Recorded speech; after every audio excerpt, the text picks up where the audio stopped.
All right, welcome to the Hours. We got a triple cast today. Mark Cascio, Claire Murphy. What up, Murph? We out here. We in here. I have to. I'm repping the Blue Jays. I had to shout out Canada. I'm fully on the Canadian bandwagon for baseball. Haven't watched baseball in 30 years since the last time the Blue Jays were in the World Series, but I'm cheering them on. So Good luck to the Blue Jays in the Super Bowl. I hope that you score lots of field goals and trifectas. correct. Yes. Yeah, let's go. Go Canada. Oh, Canada. All right. Quick update from the team. We are fresh off of putting on the first ever annual SAVI Coaching Clinic. And this SAVI Coaching Clinic took place in Phoenix, Arizona. And I have been to so many clinics in my career as a coach. And I can say this confidently. I think it was the most impactful clinic that I've ever been a part of. I've attended clinics. We put on innumerable clinics with PGC. We partnered with a company called Glazier, PGC Glazier, and I think we did a wonderful job with that. This was better. And let's go ahead and popcorn around. I'll go last. Let's go Mark, Claire, then me. What made this coaching clinic so impactful and so valuable in your opinion, Mark? I really enjoyed the breakout sessions that we had with our workshops, but I think the most impactful time came before and after. Being able to Yes. just sit around with our members, whether it was we had a coffee session on Saturday morning that was really impactful. Tyler led us through a SAVI method exercise that helped us get ready for our seasons. But before workshops, just sitting around with the coaches, informal questions, conversations. I learned a lot from our coaches, not only just like what to do, but also what they're working through, questions that they have, obstacles that they've run into, and just being able to just sit down informally, just share ideas was really, really good. Excellent. Claire, what do you think? Yeah, the access for me, like that intimate group of morning, noon, night, and one-on-one conversations was my favorite part. That it was a small group and we were all accessible and they were all accessible. It wasn't like we were split over, different hotels and different locations. It was easy to be around each other and even just run into each other informally, like Mark said, beyond the breakout sessions, beyond sharing meals together.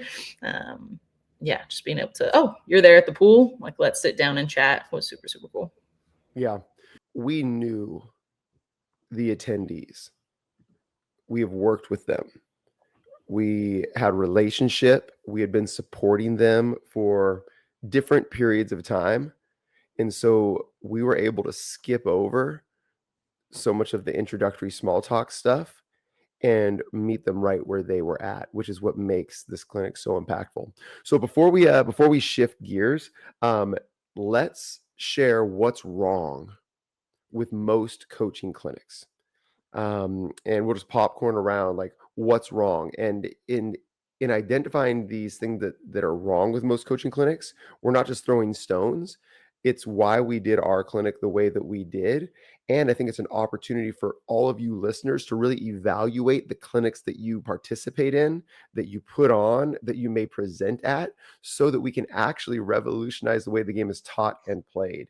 Because coaching clinics are traditionally viewed as where coaches go to get better. And I think what we're offering up here at SAVI and the battle that we're fighting is that's part of the battle is the way coaching clinics have traditionally been put on is actually not how a coach is going to get better. And it's really even the origination of the hours. We decided to start doing the hours because coaches get better in the hours they spend with other coaches, sharing, conversing, mentoring, and being mentored. It takes hours and hours and hours over days and months and years to get better. My first problem with coaching clinics is the window's too small. The window's too small. Like you go in for a day or 2 days and think that that's how you're going to get better for the entire year. That's not how it happens. It happens with extended mentorship, extended conversation interaction. And that's what we do at SAVI Coaching with our membership. That's how coaches get better. The membership is basically you getting hired on Mark's staff. You're on Mark's staff for an entire year, and he's mentoring you to go and coach your team. We think of Mark as the head coach of our SAVI team, and we're all assistants. And he's saying, you got this game, you've got this scout, you've got this practice, you've got this progression, you've got this film assignment, go and learn this. And Mark is the head coach of the whole SAVI team. You want to go become a better coach? Go get hired by Mark Cascio or whatever coach you want to learn from. And that really is how we view our SAVI Coaching membership. And that's what we did with our clinic as well. So it's just too short. That's the first problem that I've got with most clinics. Who wants to take the next one?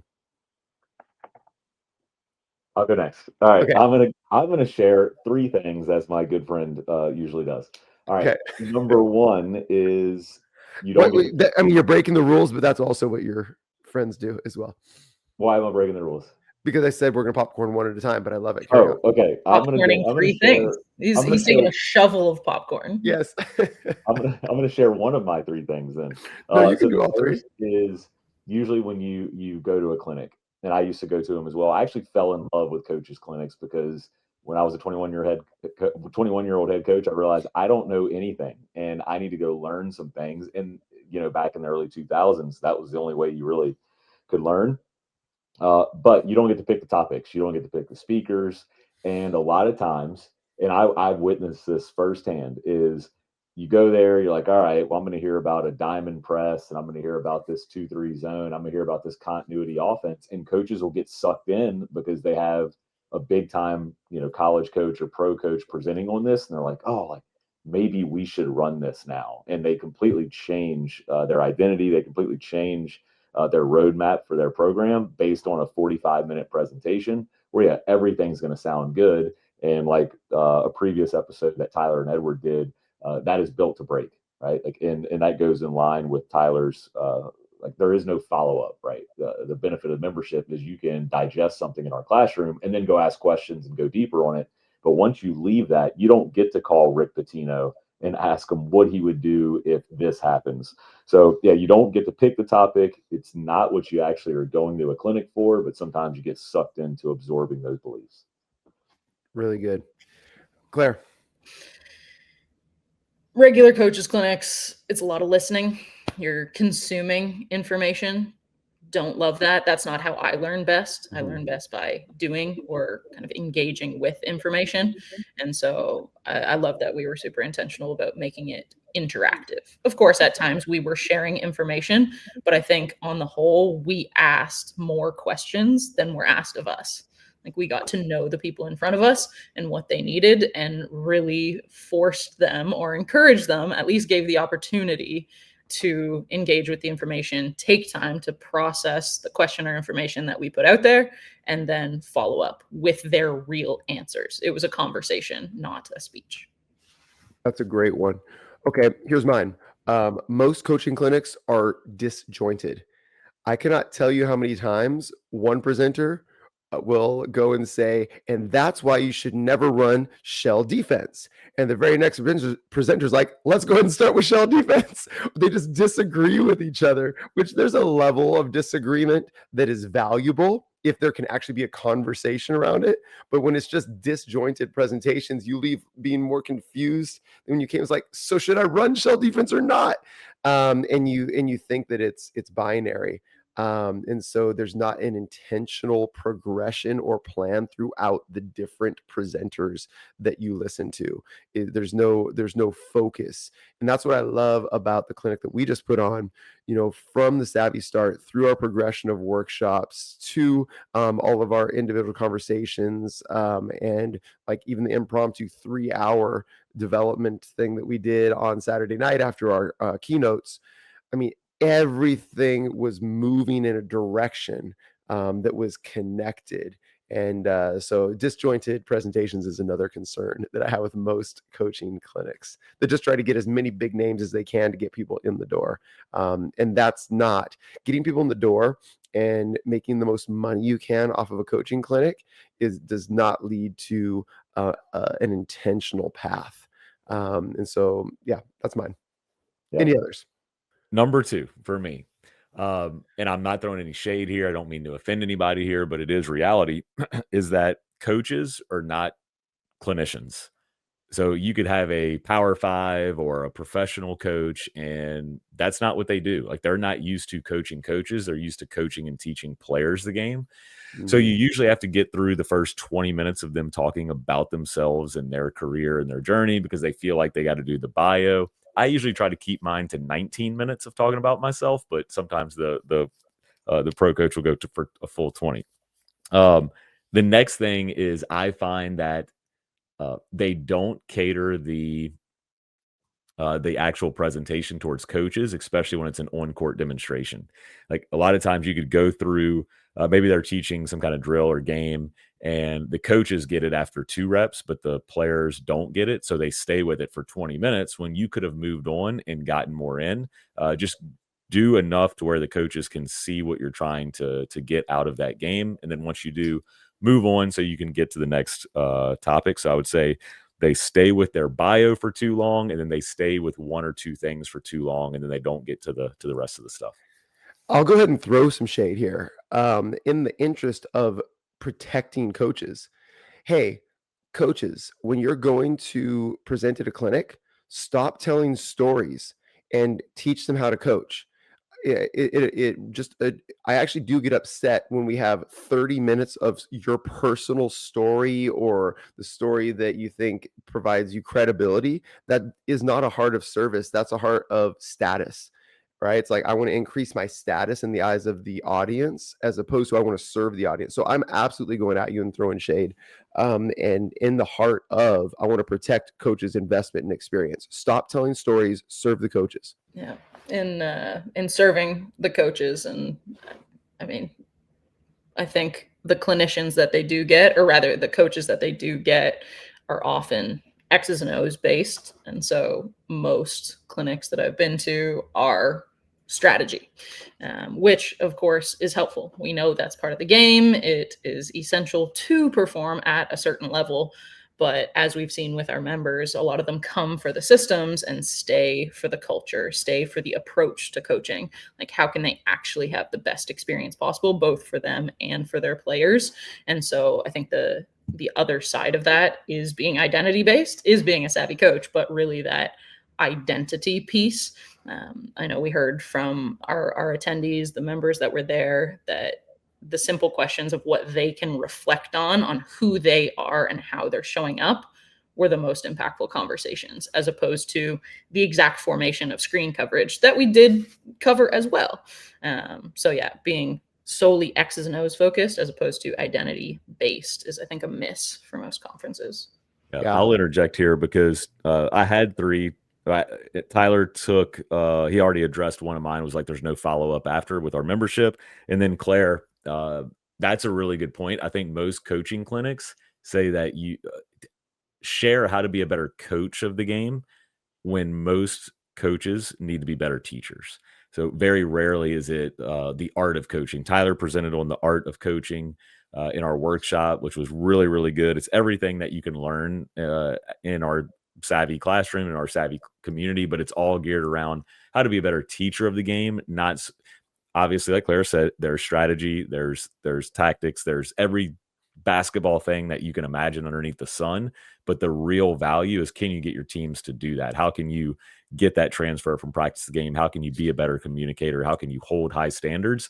That is where you're going to have way more impact in your program than just going to a clinic and learning a new ball screen coverage or, a new action to incorporate in your offense. Yeah.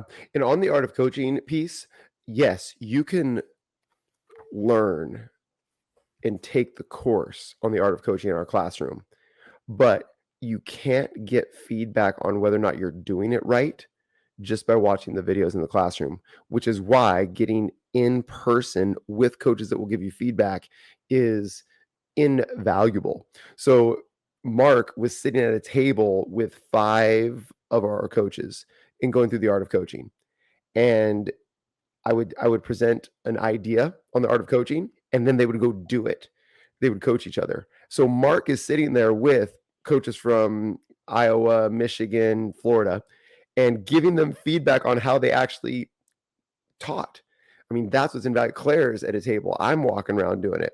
And so that's what's invaluable. And that's what just pumped me up and made me excited about our next clinic is like that is also different than most coaching clinics where they're just presenting. You scribble down a couple of notes, take a couple of videos, and they don't actually give you any feedback. And so that level of interaction and follow up, I think, is excellent.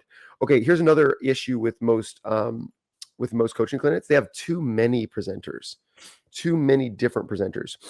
Less presenters on the same amount of topics is more valuable than more presenters on topics. The reason being is the more presenters you have, the more different frameworks, language you've got to digest, right? Different approaches. And it's really, really hard to go deep with so many presenters. So I think less presenters allows you to get more laser focused. And so that's one thing that we're trying to address with ours as well. Mark, Claire, do you have any more? Just on I think that piece of too many presenters relates to the disjointed part where like I love hearing the same person talk about multiple topics so that I can really see, okay, how do their core principles, like how they approach the game, how does that apply to different areas of their coaching, of their communication, of those pieces, because I feel like that's a lot of the questions that we get when with our members is they're like, okay, well, I like this part of offense, I like this part of defense, but this is what's most important to me culture wise or standards wise, and I don't know how they connect. And so one way to do that, yes, all the things we've talked about, like going deep, having the follow up, having relationship beforehand, but just in a regular clinic setting, if I were to hear somebody speak on 2 topics instead of 2 different people on those topics, I could make some more of those connections. Yeah. Mark, you have another one? No, well, one thing that we did on the retreat while we were in Phoenix is we ran a practice. I don't know if we want to dive into some takeaways there. Yes. I got 2 more. One, most coaching clinics only focus on coaching, basketball, whatever sport, right? Most coaching clinics don't address what I'm going to put under the category of culture and life skills and leadership. Most don't even touch on that because it doesn't often sell. And yet we at SAVI know and believe how valuable that is. And so Claire did a workshop on identity. We brought in a mental performance coach, Shane Kuiper, who did an unbelievable topic just around like your beliefs and how that affects every aspect of your leadership and the culture that you then create. We brought in an expert on family legacy and culture. Because as we all know, what suffers in the midst of a coach's season is their family and their personal relationships. And so I think just like that level, like I did a session on how to build confidence. Those are all topics I have never seen at a coaching clinic. And they're topics that we believe are essential to developing a holistic and impactful transformational coach. And if you only focus on a press break or a new drill in practice or an offensive or defensive system, you will not be a savvy coach. You will not be a transformation impactful coach. That's what's wrong with coaching clinics. It's what's wrong with the coaching profession. And it's what we're on a mission to address. And so thank you, because if you're listening, you're probably on that same mission. And we hope to continue to serve people through the hours. Let me finish lastly with this. What's missing in most traditional coaching clinics is something that I want to ensure we don't miss. And that's humility and asking for feedback. We are thrilled and confident with the event that we put on and know that it is incomplete, not as good as it could have been. And there are so many areas where we can improve. You help us improve. continue to give us feedback in the comments. What did we miss? What else do we need to address? How can we get better? We are sending out a survey to all of our coaches as we speak, asking for feedback on how can we serve you better, and then to actually do it. So just like you're learners, we are learners, and we are learning, and we know that we can do better, and we're committed to doing better next year. And we invite you to join us for our second annual SAVI Coaching Clinic next year. It happens this time in the fall in Phoenix, Arizona. Come and hang out, and Mark and I will give you money in the poker game, because that is actually, I'll give you money. Mark actually will take your money, and that is what we're about. Okay. Any final thoughts around coaching clinics, how our coaches should perceive and pursue coaching clinics before we shift gears? Last thing. Okay. As you make your budget for next season, remember that we're having a coaching clinic, because feedback that we got this year was, I already allocated the money to this clinic, or I'm only allowed to go to one clinic. So make sure you don't forget about us. And then also another thing is, I've heard that ADs only pay for in-person clinics. I would say that is not the best use of your money. I would say the clinic would be in addition to your membership. So if you could only pick one, I would encourage you pick membership, because you get 365 days of that. It's just not in person, but the membership and the clinic combined is absolute home run. Keep an eye out for a new SAVI membership tier coming soon that will include both your annual all-in online membership and the coaching clinic. It's going to be our VIP tier, and that might be an easier sell to your AD and say, hey, this is like an all-in coaching clinic, but it's also year-round support. It should be the easiest sell to your AD. All right, let's shift gears here. This is great. We're going to give you 3 specific things that we learned from running a youth basketball practice together. The dream team was in person, Mark, Claire, and Tyler, and we're each going to share one learning takeaway application that you can go and apply right now in your practices with your team, whatever level that you're coaching. I also got to go work with a college team yesterday. No, not yesterday, Tuesday, 2 days ago. And I might throw a bonus one in there that I learned from coaching college women 2 days ago as well. So we're in person. We got to run a practice. We actually just put into our membership a new chaos passing game that Mark created on the fly, implemented within 30 seconds. Coaches in the membership are loving it already. I don't know if you saw, they're just like, it's honestly been one of the most engaging and exciting posts we've made in the last couple of weeks, Mark. So snaps to you on that. Mark, what did you learn? What were you reminded of? What should coaches take away from the practice we ran together? I think everybody in the gym could have taken this one away. You can have really high standards and be messy at the same time. So I would say this was, they had other teams practicing. This was a multi-court facility. And when we walked in, there was a lot of clean drills going on. And then when SAVI Academy got on the court, it was like, oh, this is different, but it's way more fun. It's way more engaging. It's kind of way more transfer.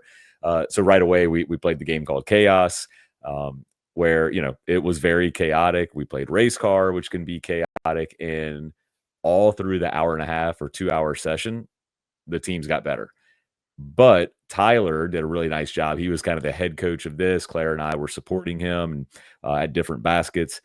There was still really, really high standards. And just one example of how Tyler held high standards was not only just stopping to teach and to reteach things, but I think you called like 3 or 4 technical fouls in this practice. I love me a good technical foul. For what I would call a next play violation, right? And sometimes at practice we can, especially when we're messy, we can let those things slide. But if there's anything like that, just Tyler was so quick to just like, nope, whistle, that's a technical, that's not what we do, turnover, whatever it is, you're off. But yeah, really, really messy, but really, really high standards, which led to a lot of improvement. Yeah, and to be clear, like the technical foul, I think they actually happened when we were playing this game Race Car, and when an individual got a violation called on them and their team turned the ball over because of the violation, their mistake response was one of frustration and slamming the ball down in frustration, or eye rolling, or disagreeing with the call instead of getting on to the next play. So that's an immediate technical foul in our gym. It doesn't, mistakes, we celebrate them, right? Mistakes of play, we celebrate them. But mistakes of how we respond to adversity, we have a high standard on that, and we immediately have a predetermined consequence, and that's technical foul. If it's an attitude thing, technical foul. If it's a skill deficiency, we love it. So that would be a great example. And just to give one specific action and takeaway for coaches, what Mark and Claire did so well, and why I love just watching them run their baskets, was they saw 100 areas and opportunities for improvement and didn't address it. They waited, watched, got maximized reps in speed and messiness, and then brought the group in and debriefed it and gave them one thing, and then they sent them back out right away to do it. Saw 100, addressed one. I think one that stuck out to me for Mark was pivoting. One that stuck out to me with Claire was using names to call for the ball when you were getting nearby and available. And, that honestly, what you address doesn't matter so much as how you address it. They didn't address it screaming with concurrent feedback. They didn't, they didn't pre-teach it, and they didn't address too many things at once. They plus one on the debrief, which was something that I think all of you can take away. Claire, what's one of your takeaways? Unless I just stole it, I apologize. Nope, all good. Lots of takeaways, so I can pick any number. It was the reaffirmation of the value of preparation over planning, and specifically a +1 on this, doing so together with your coaching staff. So we, Tyler had a plan in mind, right? There was a plan as a base, but then debriefed with Mark and I of, okay, what are the main objectives? What do we need to get to? What do we want them to take away? So that once we were in it, that left space to observe, to pivot when needed, right? We cut some things short. We had different people lead things. We went longer on other drills because we knew of that kind of keeping the main thing, and being able to adjust, like the preparation that goes into, we don't know how many people are going to be there. And so we can't plan specifically what the groups are going to be, or what the baskets are going to be, or what the organization is going to be. But the preparation of having done that many times, or thinking through the scenarios, made it a lot smoother within that. And then if I can add one, which is related to the preparation going into other practices, is then the debrief afterwards. I love that the three of us were able to just sit down, celebrate each other, talk about what went well, what we could improve on, what we would have done differently. And I feel like that goes into the preparation for if we were to have another practice together, which unfortunately won't be for a while, but set us up well if that was the case. Really good.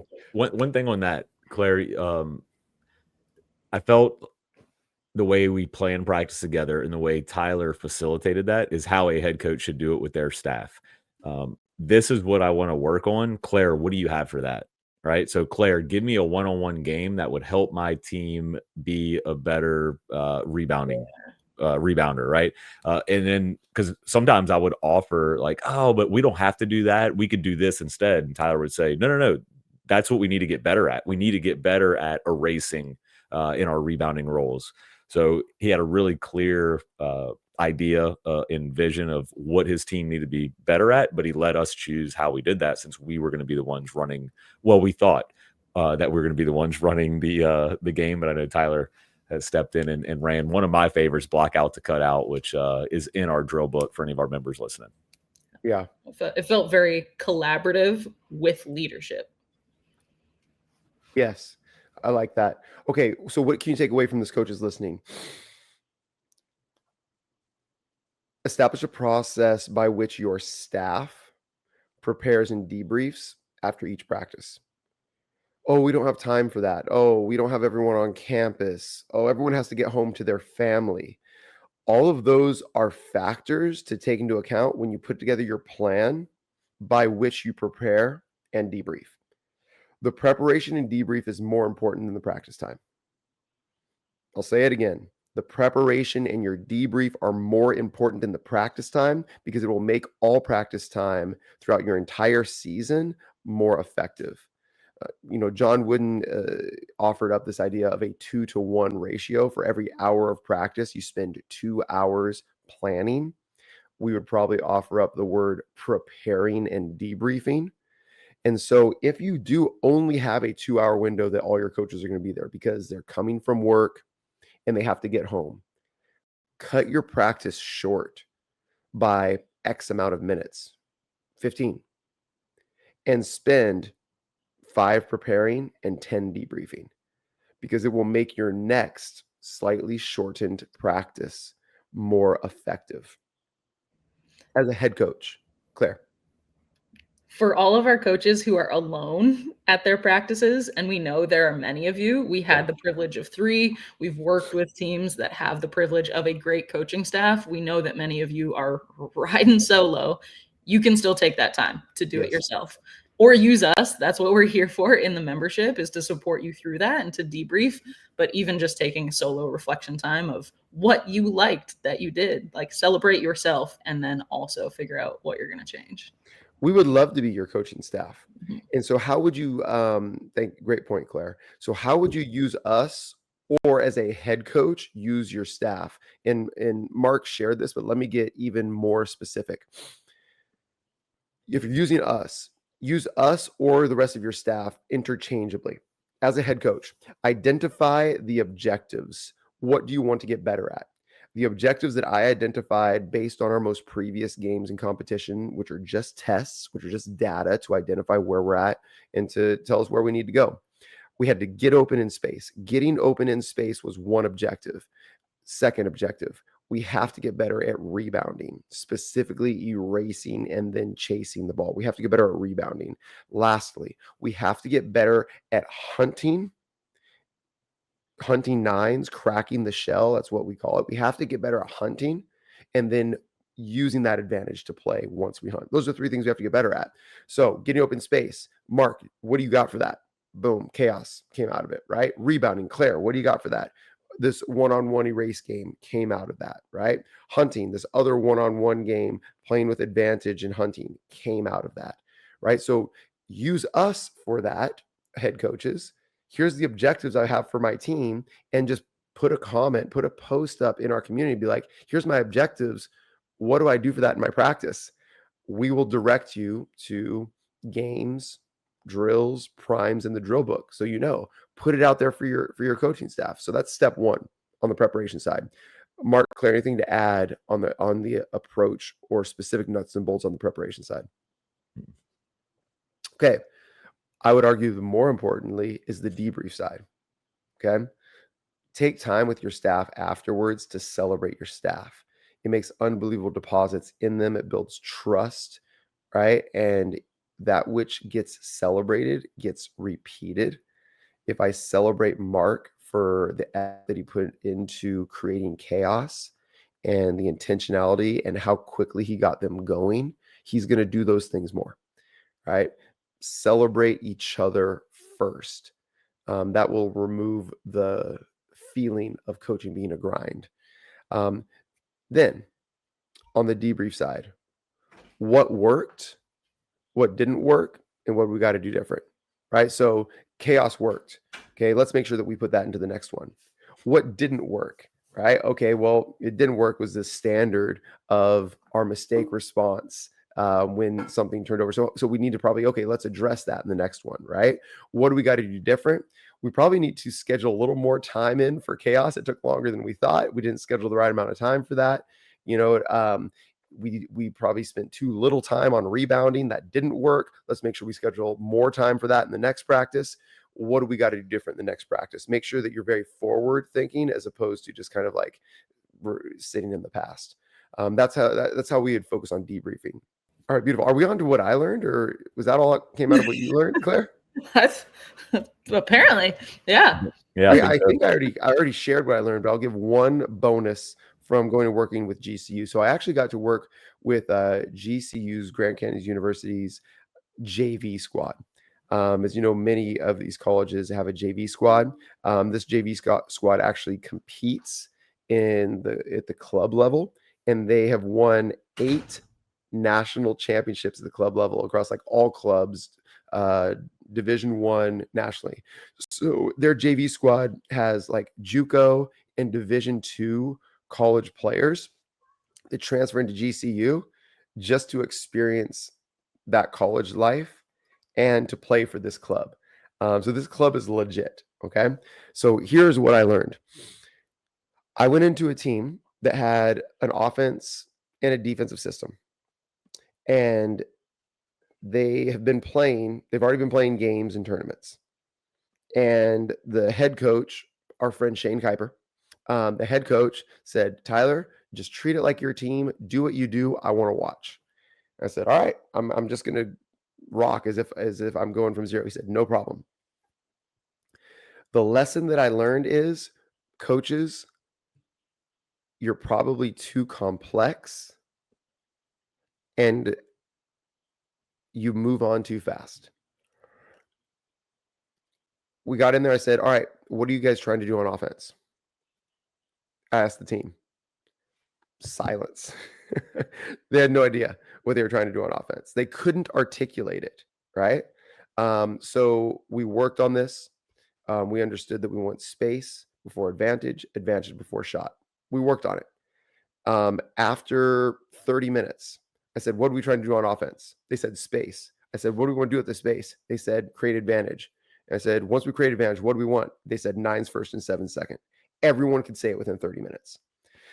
If we come in and work with your team and they can't tell me what you're trying to do on offense, you haven't done your job yet as a coach. That's what I learned. You're too complex. Your language isn't clear. Then we're getting pretty good at this. We're playing fast. We're playing full court. And they're scoring easily in transition because they're just playing space with advantage out of transition and hunting the types of shots that we want. Then about an hour into practice, we actually arrive at the first time where the offense is neutral, where they're spaced, but they don't have an advantage. And everything ground to a halt. And I said, okay, we're now neutral. What do we do when we don't have an advantage? And they said, create one. I said, yeah, how do you do that? Silence, right? And I said, okay, well, we at SAVI believe that when you're neutral, you run an action to create an advantage. What do you guys do? And they're like, oh, we have some plays. And I said, okay, we talked about actions and plays. I said, okay, run one of your plays. Silence. They froze. No one knew what to do, right? And there's many reasons why this could be. It could be because there's too many plays and they have too many options. It could be because they don't actually know the plays very well. It could be because they're not used to triggering the plays themselves or waiting for a play call from the sideline. And so when they had to actually make a decision to run a play that they had practiced, they couldn't do it, or at least they couldn't do it under pressure or quickly. Feedback, coaches. If your players can't trigger a play or an action, it doesn't matter how well they know the play. If they can't trigger it with speed on their own under pressure, it's a useless play. It could be a great play, and I'm using play intentionally here. It can be a great play, but if they can't flow into it, it doesn't matter. That is what I learned from working with some really smart, and here's how I know these players were so smart. They implemented faster than any team I've worked with in the last year. They implemented so fast. I was so impressed, and they were very skilled. But traditional coaching approaches had failed them. And because it's failed them, I think it could be failing your team as well. I love that reminder to show, don't tell. Yeah.